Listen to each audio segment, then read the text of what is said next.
Hi, It Girls. We have my friend Danielle Olivera here today with us for the It Girls Guide. And you may know her from her 8 seasons on Bravo. 7. 7 seasons on Bravo's Summer House.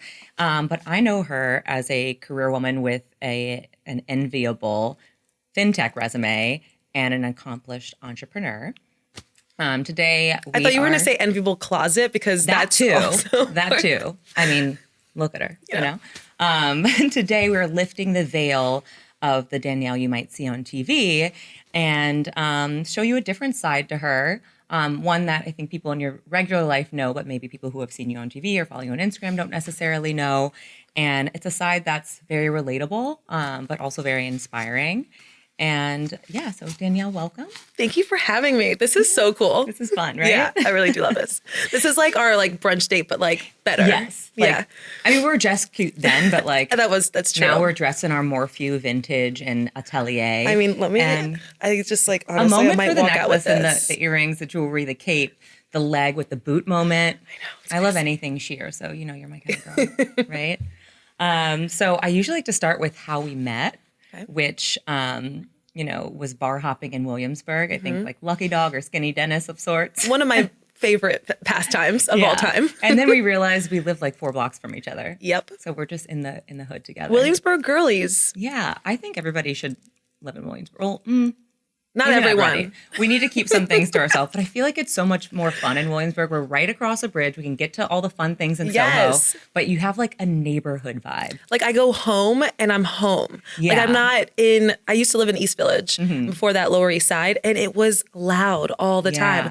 I mean, granted, I was not killing it in terms of money. So I had a little apartment on the second floor where I could hear everything. And then you're in the thick of everything. Yeah. So now I'm very comfortable where I am, but it took a while. I feel in our neighborhood, it's you have your locals. I go to the coffee shop, they know my order. Oh my God. I love that. I love a bodega run. Right? Good bodega. So we, what we see of you on TV, right? Is not the full you, right? No. I think that's the case for anybody on TV, but especially reality TV. What do you wish people who see you on TV knew about you in real life, or what do you feel is misunderstood about you? I think that people who are on TV, you automatically assume that they either come from money, have money, or it's never been an issue. And especially because my show is set in the Hamptons, so it comes with that feeling of just grandiosity and no, I don't come from money. And everything that I have, I've earned. And so I think that people have this sort of already opinion about you or a judgment about you where life is just easier or it comes easy. And that's just not the case. True. I think I wish. I mean, look, listen. Sometimes I want to come back as a nepo baby. I'm I would be down for that. You're working on it. You're working on it. So yeah, I want to say I know there was a moment where you called yourself a founder and CEO. Yeah, and that soundbite kind of took over and was used as kind of a slight. But it's true. You are a founder and a CEO. Yeah. So.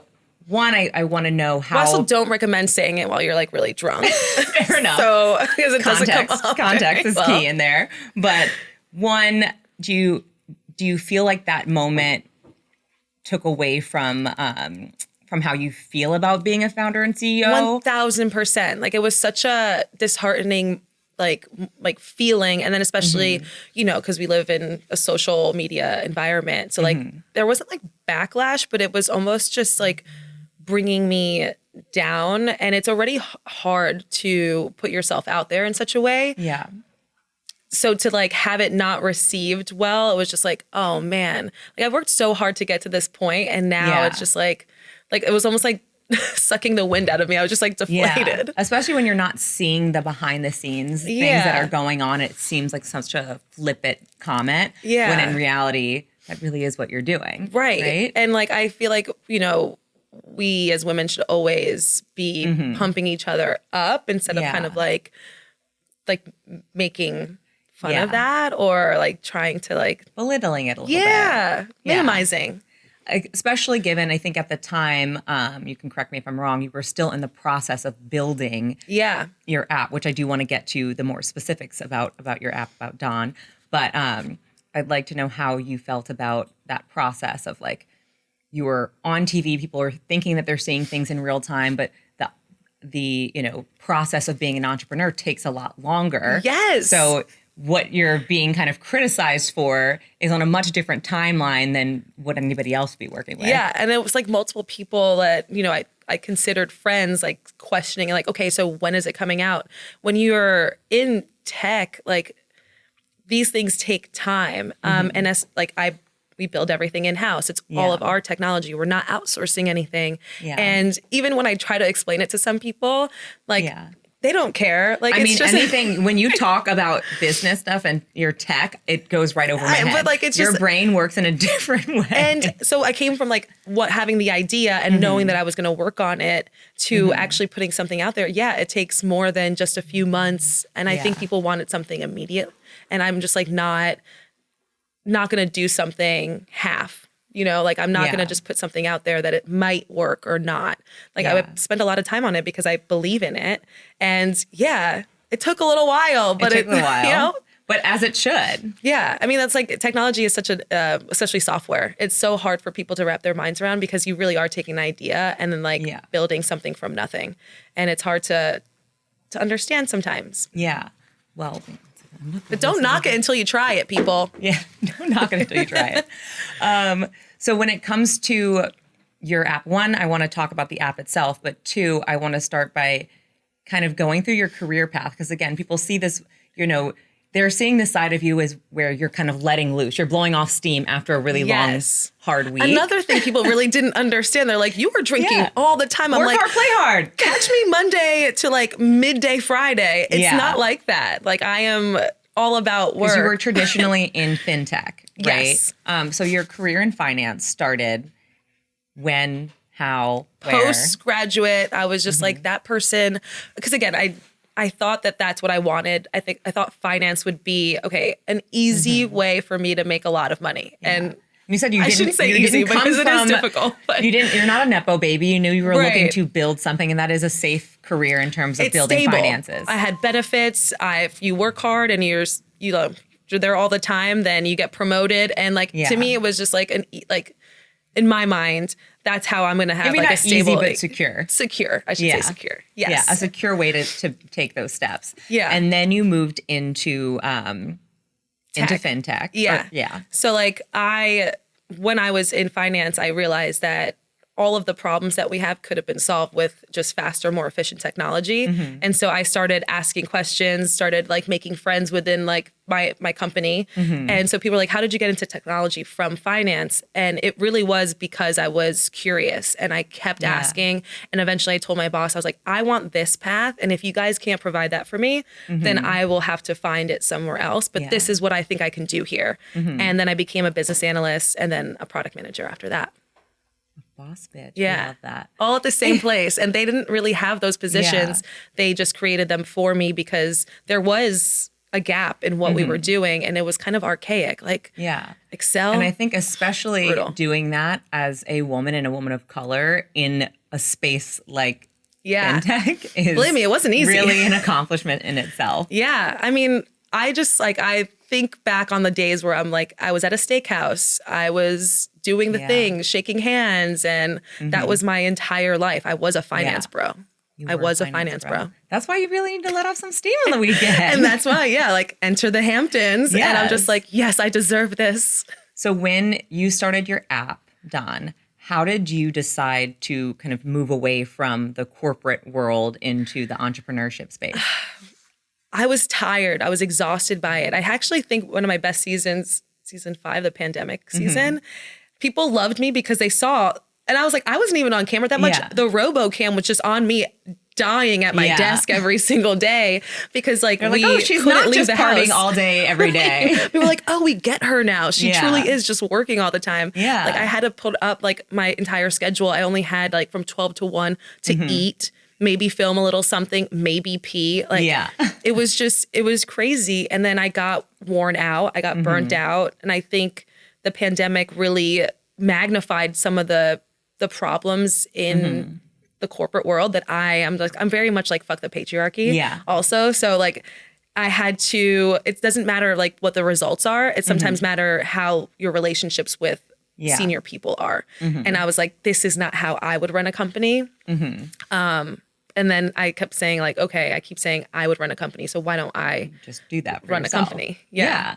Well, how do you feel like being on the show either helped or hurt you in the process of starting your own business? Because I would assume, you have a platform. Yeah. So inherently you have potential buyers and users who are kind of already bought into you as a brand, as a person, but also you're on a show like Summer House where, let's be honest, people aren't taken as seriously when you're only seeing the one side of them that's kind of partying on the weekend. Yes. So I would assume there's kind of this dichotomy of it being both useful but also potentially a detriment.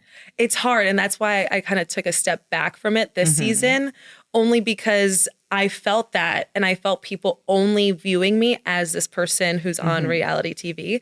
And I was like, am I a career TV person or am I a tech entrepreneur? And like, I know in my heart of hearts, what makes me like the most motivated, what I do every morning and like, I'm so proud about is tech. And so I think that I had like an identity crisis. I always felt like even throughout the years that I was living a double life, the one that's on TV and the one that's actually and you guys like are only at a filming desk. for a short period of time too. No, but your entire year becomes summer. Because then it's airing and then you're doing interviews and, then we're doing, whatnot. So and then you're like constantly reliving. And so it's hard to kind of propel yourself forward when you're constantly living in kind of the looking past. backward. So that would be...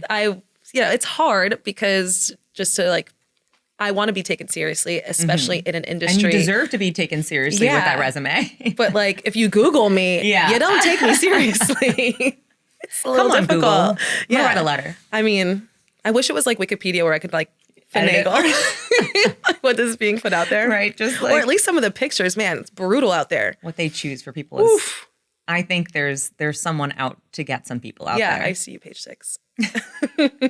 It's unkind. Is what it is. It's unkind. Women should support women, lift us up, choose the best picture. Yeah. Like, I mean, I know it's just not a gay man doing it because like not. that, you know what I mean? Like he would like have my back. Do something for us. Like don't leave us here hanging out to dry. I know. So if you Google me, it's like all my wedding photos and I'm divorced. So I'm like, can we please switch it up a little bit? Google. It was a gorgeous wedding, but we don't need to relive that. Yeah, we don't need to relive that. So I want to talk more about your app. Can you explain how your app works? Because I know there's like stylists. I envision it like an app version of like a Clueless Closet. Yeah, so it's like very much understanding what you already own because I have like a very big passion for sustainability. Yeah. So like understanding what you already own and how to best maximize your closet. Yeah. How to style the clothes that you already own. And then connecting you with stylists if you don't like our AI generated outfits. I always like the idea of democratizing the stylist. A stylist is not just for celebrities or people with like a huge bank account. It's for everyone. So if you need help, there's just a whole lot of people who can help you out. I feel like with someone like us that we're very in tune with what our personal style is. I did this Ask Me Anything the other day, and I had a bunch of questions of people asking me, how do I develop my personal style? What can I do for that? And I realized, what do I do to do that? If I didn't have an app like this, is there a process that you have that maybe inspired the tech behind making the app? Yeah. I always start with something. Yeah. And for me, it's always shoes. Ooh, so I build outfits around the shoe that I want to wear, or just one piece of clothing, and then you build the entire. So the tech actually puts that in mind. So if there's something, one piece that you're drawn to, what are all the ways that you could wear that? And then I think that when you start developing, like with ours, if someone chooses something, then I learn a bit about them. Maybe I put a pattern in one and a solid in another. But if you're gravitating towards the same thing over and over again, the technology continues to learn about you over time. So that maybe you don't know what your personal style is, but I am going to understand what your personal style is. I always say to people, if you look at your closet and then look at what you're wearing, not what's in your closet, but what are you actually wearing that makes you feel good? Because you're going to keep going to the same things that make you feel good. Like for me, I'm like, I love a pant, right? This is your pants. And I don't really gravitate towards dresses and skirts, so I don't buy as many. Or in terms of colors, like I do like a certain kind of pattern, but I'm not big into florals. And I would, buy something because I thought it looked super good on someone else. And then I'm never going to wear it because when I put on a super floral outfit, I feel like a little girl. I think I'm the same way. I look too young. Like denim, lace, like anything like and then you cool. stick to that and then they all start to kind of like, thank you for knowing that I'm a denim and lace girl. Then you start to build out your closet further and then you realize, oh, these things are just kind of working together because then you're kind of sticking into the same patterns, colors, and whatnot. It what I want is like for the easy. app to be like a best friend. Yeah. Like I go into a place and if we're shopping together, I'm like, oh my God, this is so Richie. Like I know that she's gonna love this. Yes. So like the kind of the same idea. Like I know about you because we're close and I know that you like certain things. Yeah. So I want the app to act in the same way for It's also the strangers. biggest compliment when like a friend texts you Gets something it. and is like, I saw this and I knew it was yours. And I'm it's just like, oh, right? That is me. That is a form of love. Yeah. Like that, to know someone that well, to be like, I know that you would like this. I know it's going to look good on you. And that's like my favorite kind of compliment. Same. Yeah. So that's why we work so well together. Right. So the app, it's launched. Yes. And how do people kind of get on it, use it? How would you describe that whole process? Like I'm assuming it's pretty simple. Apple and Google Play. For all of those Android users. Hey, there's a few of you guys out there. We see your green text. text. There's a few green texts. But you can it's easy to onboard. So we asked like some questions up front just to get a feel of what your personal style might be so that there's like a foundation, a base. But then again, what does the best is just using it because we continuously learn about. It learns. Yeah. AI is crazy. I know. I love it so much. I love, like, as you think about AI as being something that's going to like take over the world and take our jobs, but it also does cool things like this. So I'm down for this honestly, kind of AI. I'm down for how creepy it is sometimes. Like, get to know me, suggest things, make my life easier. I love it so much. I just need, I would like the AI to stay in like a laptop form, right? Yeah. Or phone form. When AI becomes like a robot that can like move around, that kind of freaks me out. Mm-hmm. Did you watch that Apple TV show? Yes. With Rashida Jones?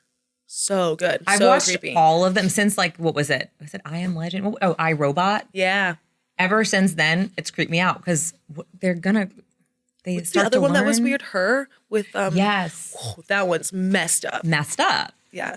That one creeps me out a little bit. And so, I mean, I wouldn't mind a stylist robot, but like, what if she starts to get jealous and then she wants to wear the outfits and then she wants to like murder me and then changes, then she takes my space in life and people don't know that she's a robot. Yeah.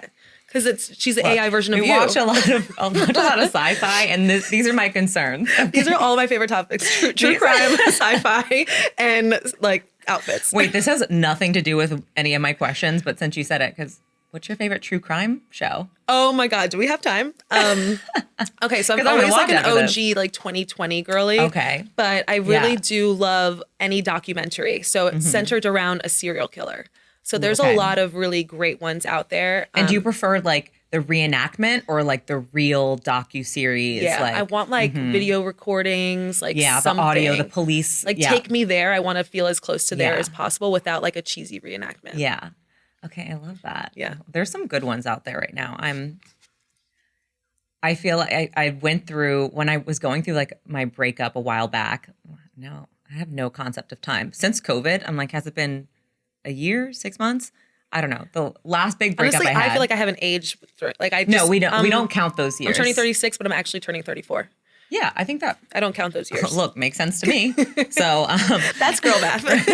That's all girl math. Exactly. If I don't like that year, it doesn't count. I'm just not counting it. I was sad that year. Doesn't count. No, but I do use true crime to get through a lot of trauma. Yes, which is a weird. When I went through my breakup a while back, I didn't want to watch any like love shows. Yeah, because I'm like, it's just going to make me sad and jealous. So then I was in a deep true crime thing. Well, first I started with How to Get Away with Murder, and my mom was like, "What are you okay? No, what are Mom, you trying to do?" I'm like, "No, I'm not." But I would rather sit here and plot this man's demise than cry over him. Yeah. And I think it was a really healthy way. I also was seeing a therapist, but I'm with you. Right? Yeah. True crime. Okay, back to the real stuff. Your app. So in building your app and really just not just your app, but being an entrepreneur overall, what is something you feel like you learned the hard way?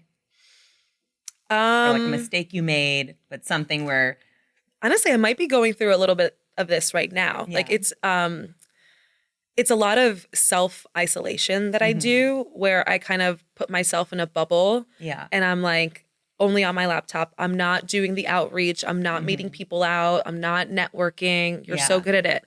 But sometimes like if I'm deep in my feels, I just do the grunt work and I just put my head down. And like I that's feel not like it the right takes thing to two do. separate parts of your brain. So sometimes when you're doing a lot of that work, it's hard to switch back and forth. But like there's something so lonely about it. Yeah. And when you're not, it just only like makes it worse. It makes it more depressing. Like I'm all alone. You know, I have a small team, but they're not physically in New York. Yeah.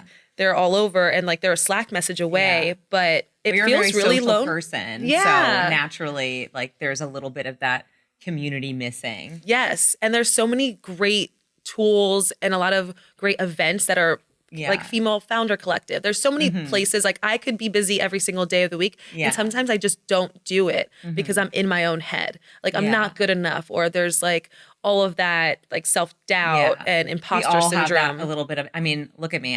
I'm feeling imposter syndrome. I'm like, yeah, I want to start a Not podcast. in that chair. Right? Not in this chair at all. But, you know, having that when you are making that jump, especially when, I mean, you have the resume to back up what you're doing, but still it's a new field. It's something new and it's a risk and you're putting yourself out there. And I mean, not to add to your anxiety, but to know that you inherently have eyes on you. Whereas a lot of entrepreneurs, they do something, you know, before I had any sort of social media following and before I had a podcast, obviously, I was an entrepreneur and I always have been. And I've had businesses fail, but it's a little bit easier to fail in silence than like with eyes on you and having that extra pressure. I do work well under pressure. It sounds like you do as well. I thrive under it, but it's like when you self-isolate, I think that's the biggest thing that I need to just shake myself and be like, just get out there, talk to other females, talk to other founders, like do that and understand that you're not alone. Because once you start getting in your own head, it's like the scariest place to be.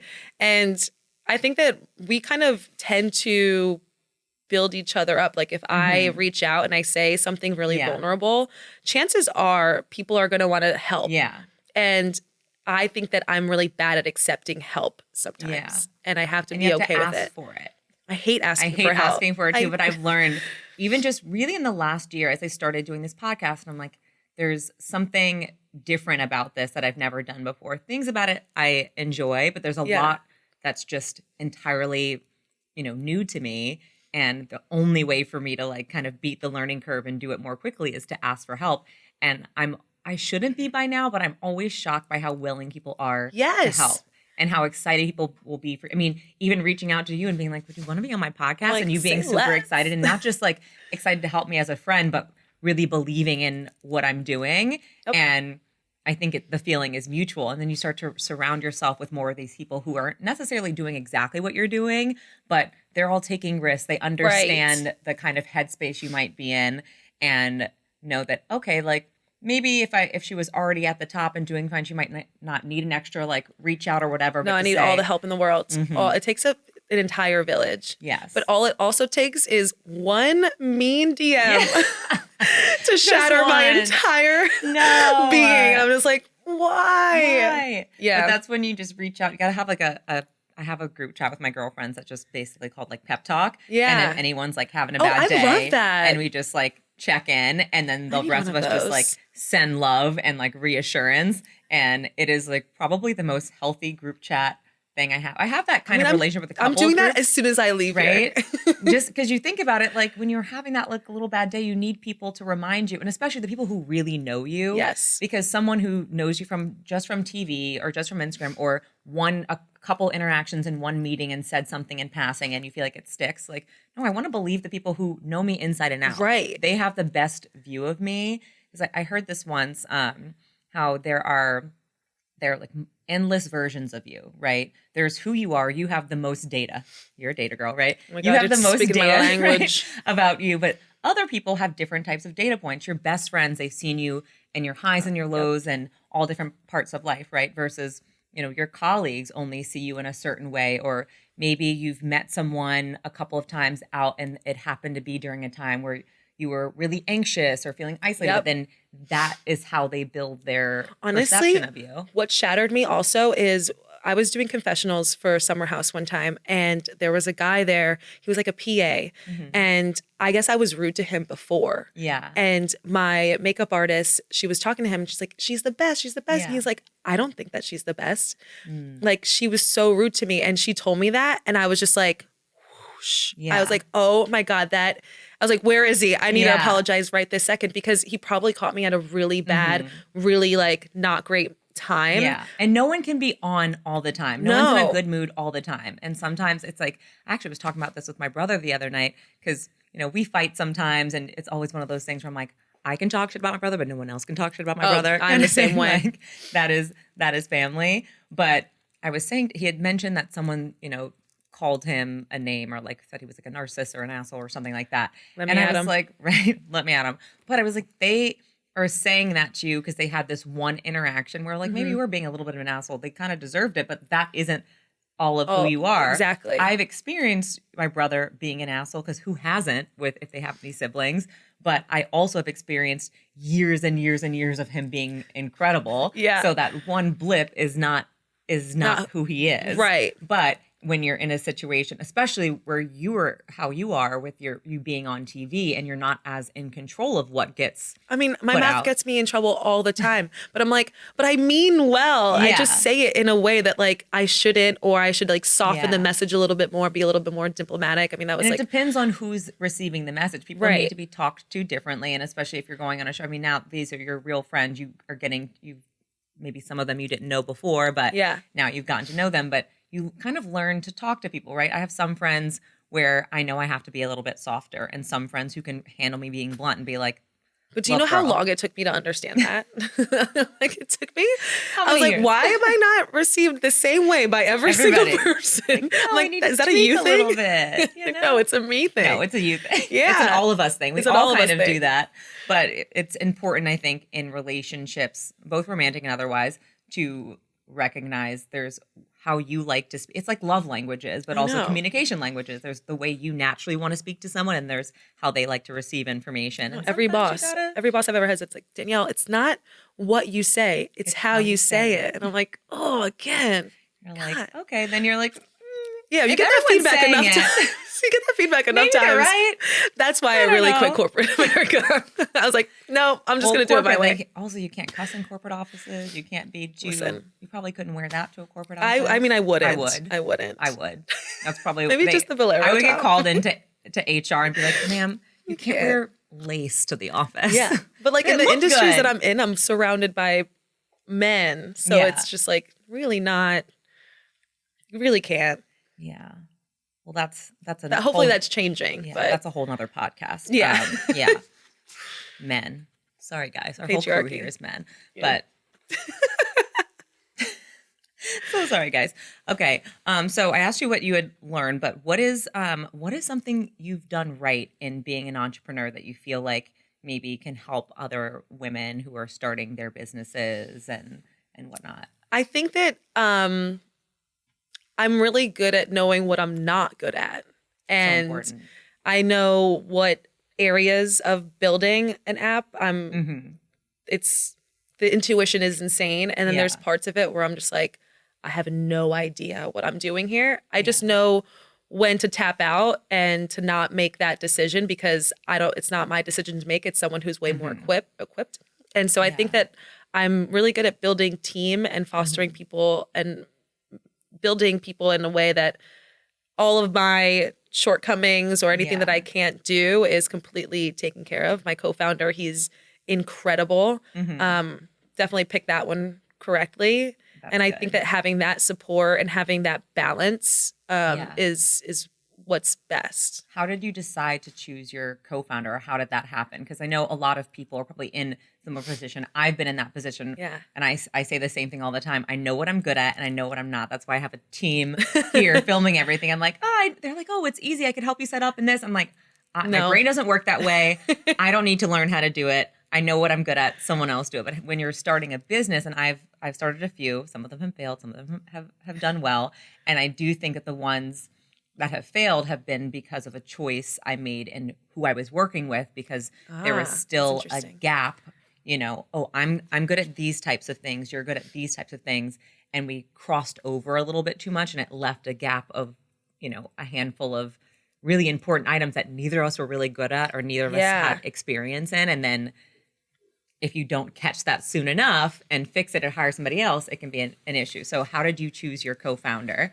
So we worked together at Capital One. He was our director of engineering. So like many layers above me, but we always worked really well together, and our leadership styles were very similar.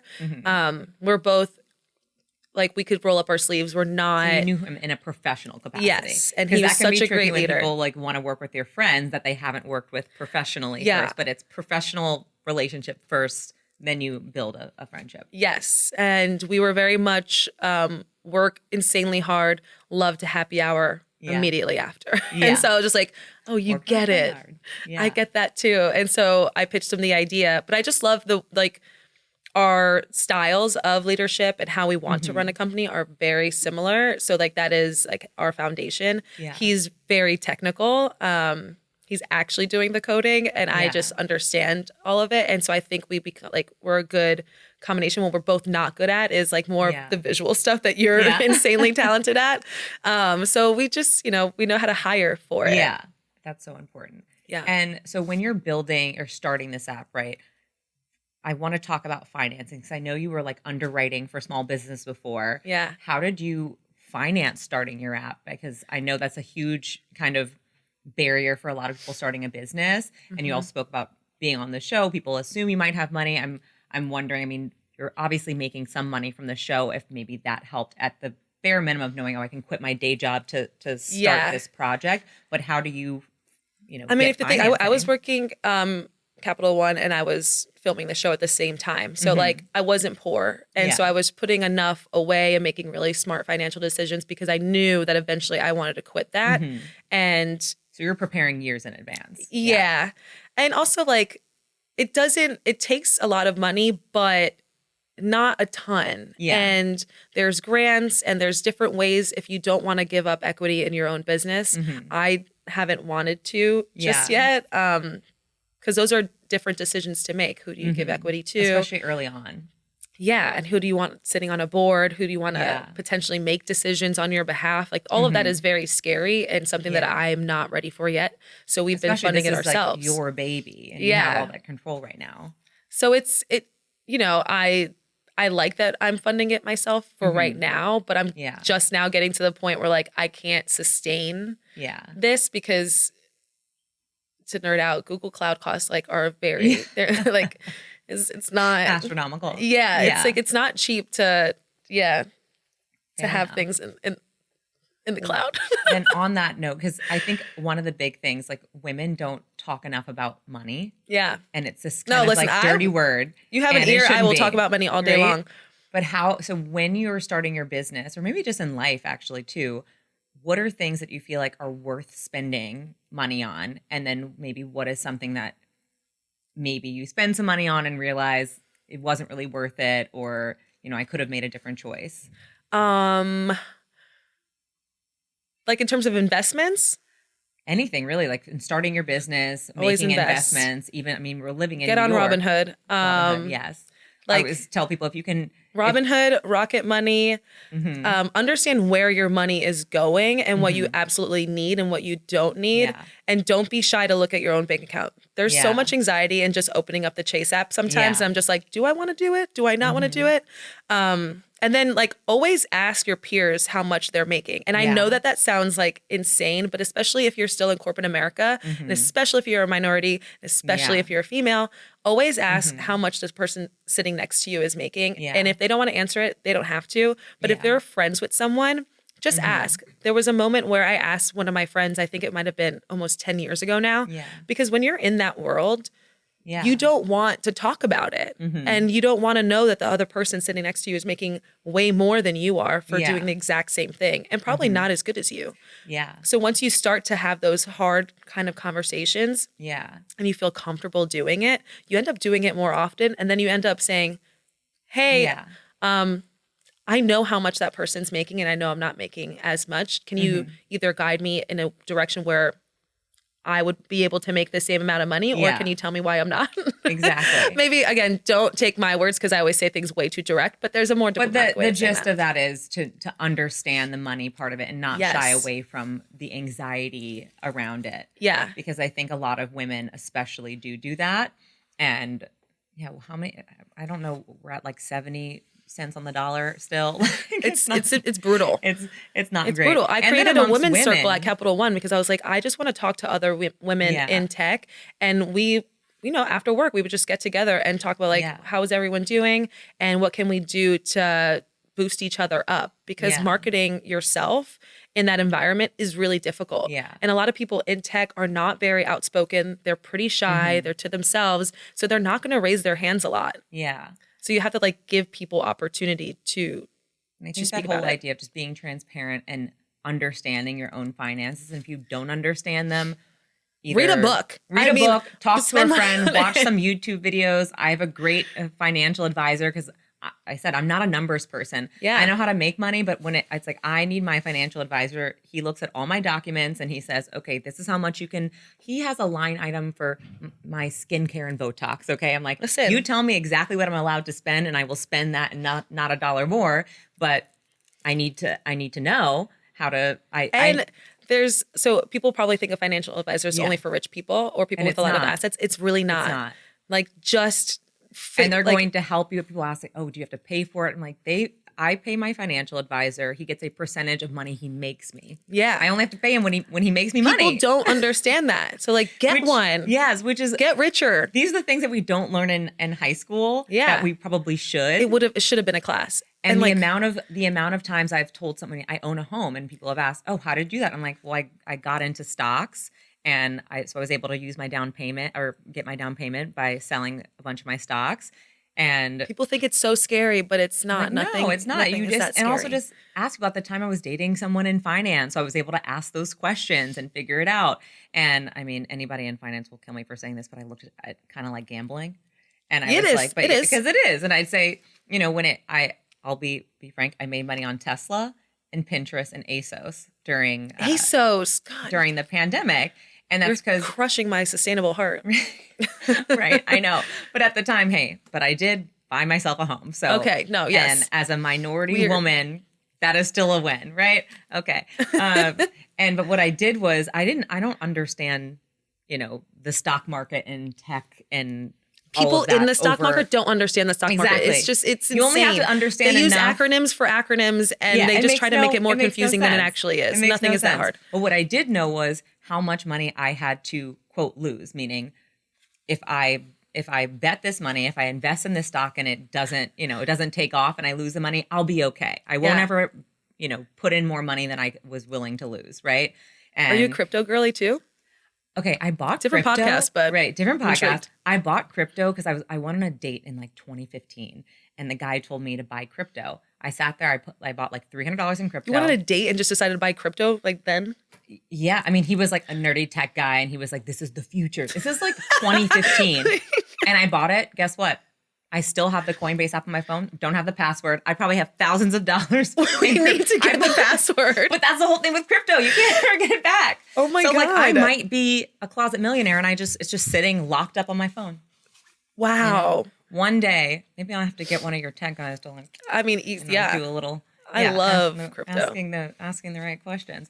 But yeah, during the pandemic, I realized, okay, like we can't go outside to shop. Like ASOS has really easy returns. I'm buying ASOS clothes because it's cozy clothes, easy to return. That's a great stock. And I use Pinterest, and I was on Pinterest and I started to see more ads. And I'm like, if I'm seeing more ads, someone else is seeing more ads. People buy. This is basic logic. Brands, companies pay for these ads. They must be making more money. That's a good investment too. I love this. Right? And Tesla, I looked at it as I would see the stock go up Elon Musk would say something crazy, the stock would plummet, and Yeah. then their PR team would come in, fix it, and the stock would go back up. So I'm like, okay, the PR team is going to fix it. He's crazy, right? but he has a good team behind him. Right? I'm like, I don't understand EV, the battery thing, whatever, but I do understand marketing. Yeah. And I understand that Tesla has an incredible marketing team. So what did I do? I invested in Tesla. And between the three of those things, Down payment. Buy my house. Love that. Right? So you don't have to be some sort of crazy genius. I just said I'm not good with numbers. I know what I'm good at. And then I have a financial advisor to say, this is what's worth the risk. Yeah. This is what you can play around with.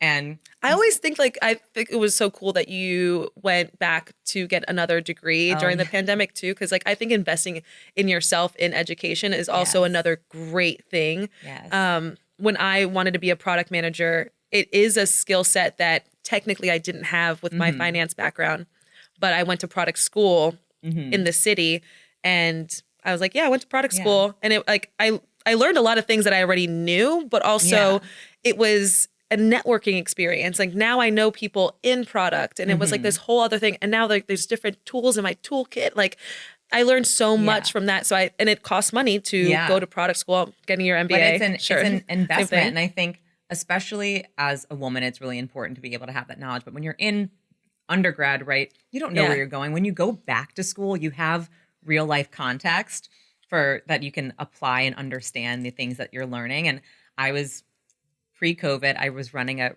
travel business, and it really started to take off and be really successful. And then COVID happens. No one's traveling. And I'm like, what am I going to do? And I had a conversation with my dad, and he's like, well, you go back to school. Because that's time well spent. Right. Both my dad's they're all attorneys. My whole family is attorneys. I think they were thinking, maybe I should go to law school. But I got an art degree, and they had always said, okay, you got to get this art degree, but like at some point before you're 30, you got to get an MBA. And so COVID hits, and I'm like, I guess I'm getting my MBA. And you know what? Best timing to get my MBA, because on all those nights where I'm like staying up till 4 a.m. doing, all my papers and this and that and the other thing, I didn't feel FOMO. I wasn't missing out on anything. No, but we were doing nothing. So accomplished, and I was able to understand things in such a different way, and I'm so grateful. So I'm 100% in, like, go to school. And it's okay to pivot later in your career too. Like I get a lot of DMs where it's just like, how did you even like get into product? How did you get into tech? Yeah. It's because I just made a decision. That's what I wanted to do. I wanted to make that pivot. I wanted to make that change. And then I just went online and figured out. Because it doesn't have to be, you don't have to go back and get your MBA. There's like certifications, there's online courses, like anything that can help like build your knowledge and add something to your, portfolio that you can use. Make yourself valuable. Invaluable. Yes. See what I did there? Right. So like being around you, it's like, how did you become such a strong, confident woman? I know you're really close with your mom, so I'm wondering if that has anything to do with it. I think that she instills like that.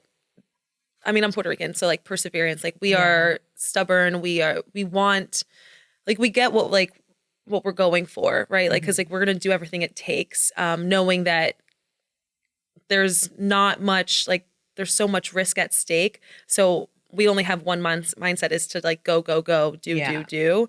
And I think my mom, being as incredibly nurturing as she is, she always said, it's okay if you fail, I'm going to be right here. So there was always that sense of security, even if I was taking a huge risk. Yeah. I knew that at least I have mom.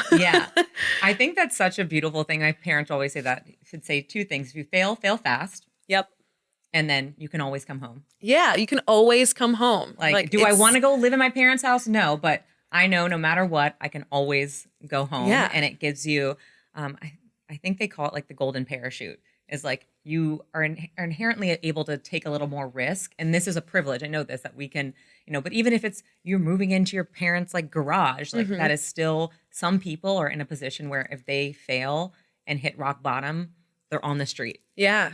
At bare minimum, if you can go home, you have the ability to take a set of risks that other people might not be able to. Well, fun fact, after 7 years in finance, I got laid off and I was freaking out because I was at my first Williamsburg apartment. Yeah. That rent was sky high, was much more than it was before. And I got laid off and I like was hysterically crying on the subway. That's dark. That's a dark day when you're crying on the subway. But every New Look, Yorker has experienced it We've once. all done it. It's a rite of passage. It really is. Like, But when it happens, you're like, whoa, I'm this like is with dark. like the yellow manila like envelope of like my severance package, and I'm just like, what am I going to do? My entire identity is gone. Yeah. Called my mom and she's like, it's gonna be okay. It's gonna be okay. Like you could always come home. You're gonna figure it out. Yeah. And then a week later, I got a call to go on Summer House. One door closes and another one opens. So I was like, this is a sign. It was a trap door. I don't know, but it was another door opened. Now it kind of feels like a trap door. Oh my goodness. Well, okay. So the show Summer House is centered on, drama, often romantic relationships and whatnot. Do you feel like the show has affected your dating? Yes. The short answer is yes. Yes. Okay. Because I was going to say I would ask if being so confident and being an entrepreneur and a self-sufficient woman affects dating. And I think they both do. Yes. But I don't know if you're able to see the difference between the two, if it's all kind of happening at once. I think that, I don't know, I found that men, they like the idea of a strong, independent woman, but like when it comes like to actually dating one and the complexity and the sometimes demanding qualities that we do have, like I know what I want and I'm going to go for it. I think that it takes a really secure man, and there aren't that many out there. No, I'm kidding. This is not going to help it. No, and I also think like being on reality TV, there's a stigma around it.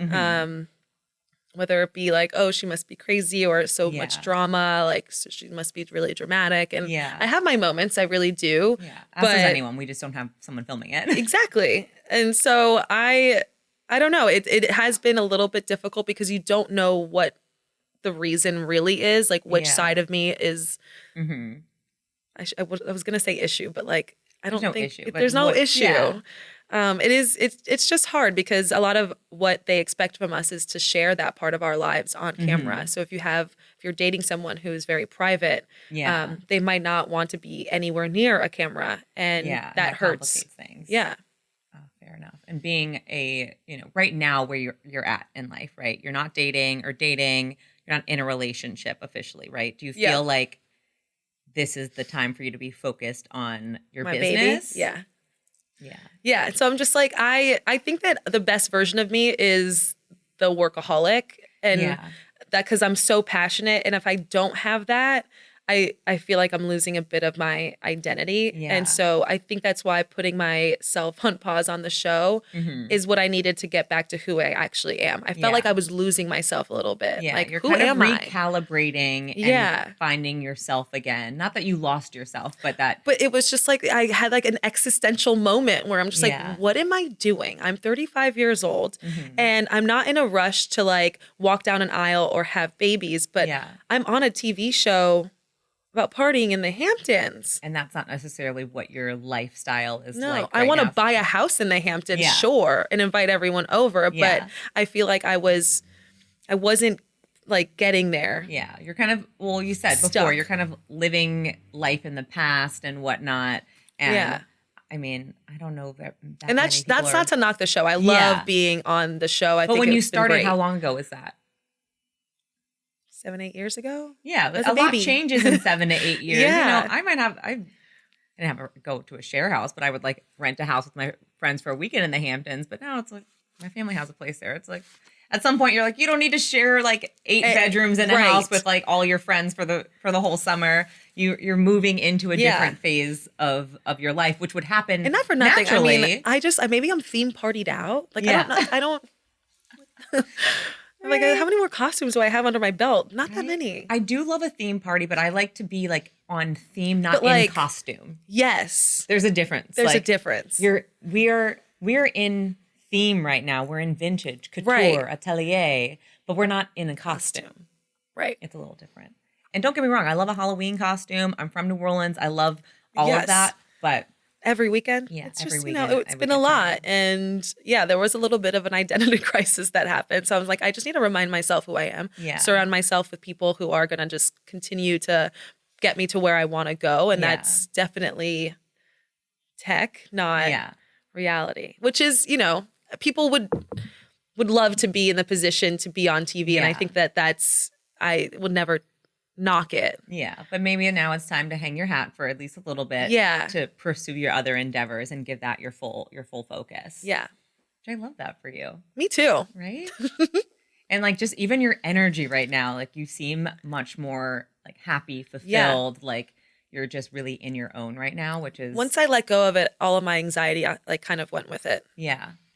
You know that you don't truly love something when it gives you that much anxiety. Yeah. I gotta it should say. be fulfilling. It should feel exciting and Yeah, it should like give you energy. Like after like a day's work on my app, I'm like, let's do something. Like there's like your a ideas buzz. are still like, running. Yeah. I'm like, I want to like take a walk. I want to do something. That's inspiring. After filming, I'm like, where's my bed? I need to take a nap. I've just completely like, I felt that way when I was different. working in real estate development marketing. It was just what I've traditionally done. At first, my dad always says, I always give my dad's advice. He says, either you love what you do or what you do pays for what you love.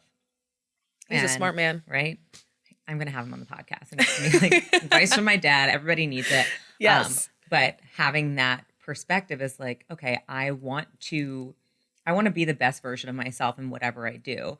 And, you know, at the end of the day, you have to pay bills. You want to live a certain life, but there's bills to pay. There's health insurance and mortgage. But like you have to listen stuff. to your body too, because your body's going to tell you like when something really isn't right or really isn't for you. Yeah. And if you don't want to wake up doing that thing every single day, just maybe just set like a time. Yeah. I say like, I'm going to do this for 6 more months because it's making me a ton of money. Yeah. And then now I'm going to get out of it. But I think crux is, I think what I fell into, which is why I kind of overhauled my career, was because, okay, I was making all this money and saying, oh, I'll have money to do what I love. But then I realized had to work so hard. I would do these 12, 18-hour days to make that money that I had no time to do what I love. So then I'm like, this isn't really worth it. I'd rather make less money and have more time and have, you know, a better work-life balance, which I think in America is already a difficult concept of work-life balance. And then especially in New York is... Yeah, we're out of control. We're all bonkers. We're all bonkers. But now you're in a space where you're really excited about what you're doing. You're building something that, you know, has a future and is really in tune with what, you know, your background is too. Yeah. And you're doing something for women. And I mean, just being a minority female entrepreneur, founder, CEO is an accomplishment on its own, and doing something in tech that is, I'm already very excited about it. So I'm super proud of you. Thank you. You're welcome. I really do mean that. So I know we're wrapping up, but I have 2 last questions. One, if you would like to leave the It Girlies with some advice, either about being an entrepreneur or just life advice in general, something like maybe you wish someone had told you when you were 10 years younger.